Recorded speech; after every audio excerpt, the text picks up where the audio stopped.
Contribution margin ஆக்சுவலாக every businessman வந்து contribution margin improve பண்ணுறது தான் நம்ம குறியாக இருப்பாங்க.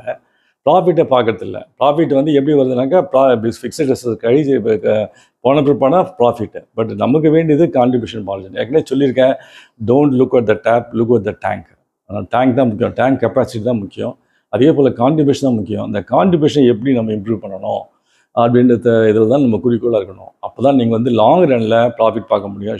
ஷார்ட் டேர்மில் ப்ராஃபிட் வந்து குறைஞ்சா கூட கான்ட்ரிபியூஷன் அதிகமாக இருந்தால் லாங் டேர்மில் வந்து உங்களுக்கு நீங்கள் ப்ராஃபிட்டு சஸ்டைனபிலிட்டி பிஸ்னஸை தொடர்ச்சியாக நீங்கள் செய்யலாம். ஸோ நம்முடைய எய்மே வந்து கான்ட்ரிபியூஷன் எப்படி மேக்ஸிமைஸ் பண்ணுறது, எப்படி அதிகப்படுத்தணும், எப்படி இம்ப்ரூவ் பண்ணணும்னு சொல்லிட்டு இது சில சஜஷன்ஸில் பார்த்தீங்கன்னாக்கா எப்படி இம்ப்ரூவ் பண்ணலாம்னு சொல்லிட்டு ஸோ அதை இப்போ பார்ப்போம். ஸோ இதில் பார்த்தீங்கன்னாக்கா steps to increase contribution margin profitability.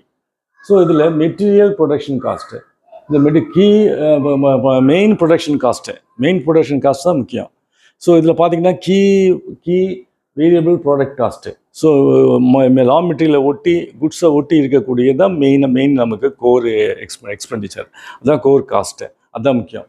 அதை வந்து நம்ம எப்படி இம்ப்ரூவ் பண்ணணும். இப்போ ஏற்கனவே இந்த ஸ்டாக் இன்வென்ட்ரி டர்ன் ஓவர் மேனேஜ்மெண்ட்டில் பார்த்துருக்கோம், ஏபிசி பார்த்துருக்கோம், இஓக்யூ பார்த்துருக்கோம், லெவல் செட்டிங் பார்த்துருக்கோம். இதெல்லாம் வந்து அவுட் டு இம்ப்ரூவ். முக்கியமாக இஓக்யூவில் பார்த்தீங்கன்னாக்கா அந்த லெவலில் வைக்கும்போது உங்களுக்கு கேரிங் காஸ்ட்டு, ஆர்டரிங் காஸ்ட்டு குறைக்கப்படும். ஏற்கனவே நம்ம படிச்சிருக்கிறோம். அது மட்டும் இல்லாமல் சப்போஸ் நீங்கள் டிஸ்கவுண்ட்லாம் கூட வச்சிங்களேன், வால்யூம் டிஸ்கவுண்ட் அதிகம் போல வாங்கினா டிஸ்கவுண்ட் தரணும், டிஸ்கவுண்ட்டில் கூட்டி கட்சி பார்த்து டிஸ்கவுண்ட் லாபம்னா டிஸ்கவுண்ட் அவைல் பண்ணலாம். ஸோ இந்த மாதிரி வந்து பிளான்டு ப்ரொசீஜர்ஸ், ஸ்டாக் மேனேஜ்மெண்ட்டில் இருக்கக்கூடிய பிளான்டு ப்ரொசீஜர்ஸு, டிஸ்கவுண்ட் அவைல் பண்ணுறது, இஓக்யூ இதெல்லாம் கரெக்டாக ஃபாலோ பண்ணும்போது material cost will be reduced. அந்த மெட்டீரியல் காஸ்ட் வந்து கச்சா பொருளுடைய விலை காஸ்ட்டு உண்டான சம்மந்தமுள்ள காஸ்ட்டு எல்லாம் வந்து குறைக்கப்படும். அதனால் உங்களுக்கு ஓவரால் காஸ்ட் வந்து குறைக்கப்படும். அப்போ கான்ட்ரிபியூஷன் மார்ஜின் உங்களுக்கு இம்ப்ரூவ் ஆகும். ஓகேவா? ஸோ இது very important to avail volume discount. So very important. அதுக்கடுத்து